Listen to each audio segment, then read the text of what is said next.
Well, as governments at all levels try to address the housing crisis, one solution has been to build more units. And the city of Burnaby says they've added a new tool to try and spur on development. And to tell us more about it, we have reached Ed Kozak, the general manager of planning and development with the city of Burnaby. Good morning to you, Ed.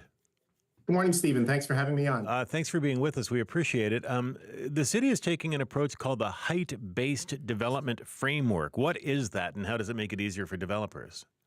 My goodness. So the height-based development framework is actually part of a host of policies and changes that the city is undertaking.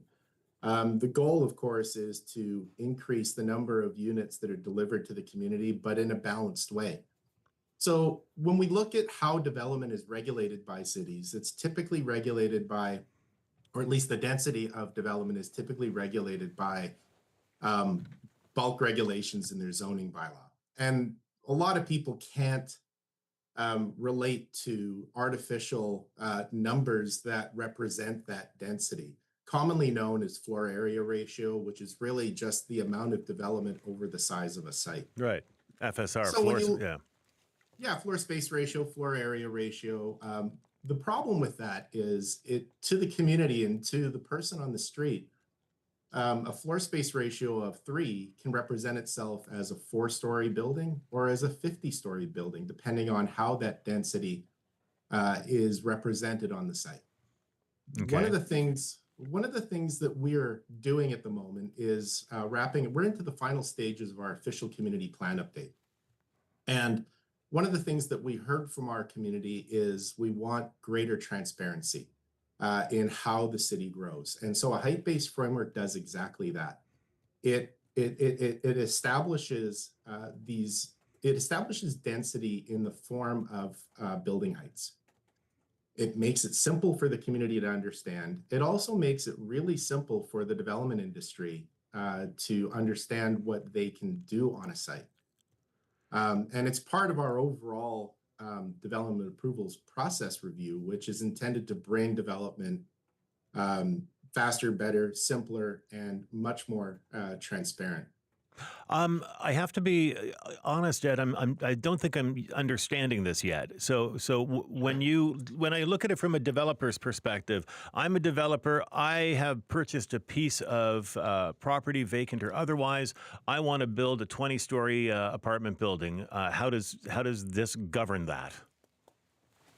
Well, it works together with our official community plan and local area plans that those are the tools that actually designate what properties or how individual properties can develop. The height-based framework is actually part of our zoning bylaw that eliminates all the regulations that make it actually difficult to develop in line with adopted plans.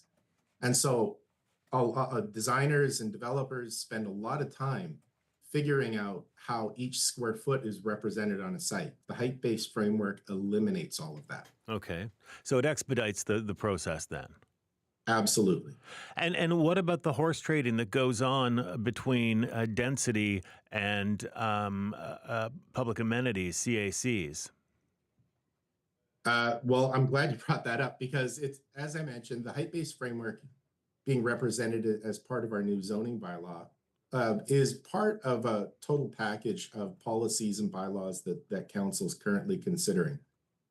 That includes an inclusionary bylaw, tenant protection bylaw, density bonusing bylaw that allows for these projects to proceed in a way that balances growth, that benefits not just the development industry, of course, they're the ones that build our communities, but also ensures that those communities have access to affordable housing.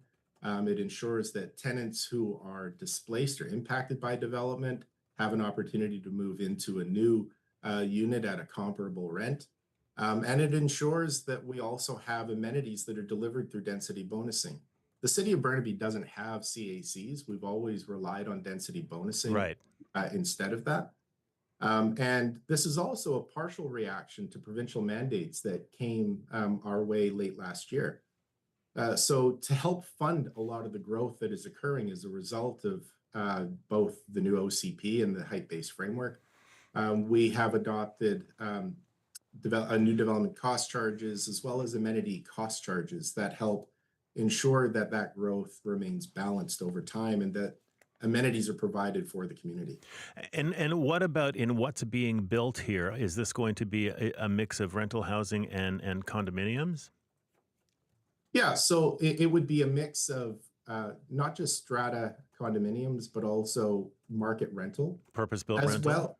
Yeah, purpose-built rental as well as affordable rental. And so our inclusionary bylaw, working with the height-based framework, ensures that we deliver a level of affordability to all parts of the city at indices that are below the CMHC market median rents.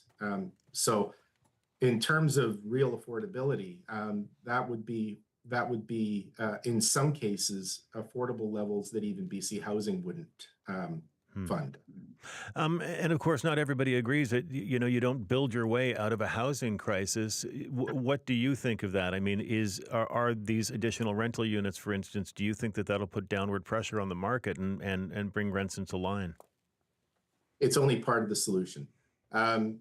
We the province has taken the perspective through their mandates that you build your way out of a housing crisis, that it's a supply side um, Yeah. solution. Our OCP and all of our other policies at the city work to also address the other issues, whether they be uh, social planning in nature, ensuring that we have services for those that need it, especially those that involve our unsheltered community members, and so forth. So we take a more holistic approach than the province does. We also recognize that we can't do it alone. There's certain limitations that cities have in this regard, and that there's ultimately the market that has to respond, and those Right. macroeconomic issues that we're facing right now are making it very difficult. Ed, really good to hear you this morning. Thank you for the time. We appreciate it. We'll talk again. My pleasure. Thanks again. Take care. Ed Kozak, General Manager of Planning and Development with the City of Burnaby.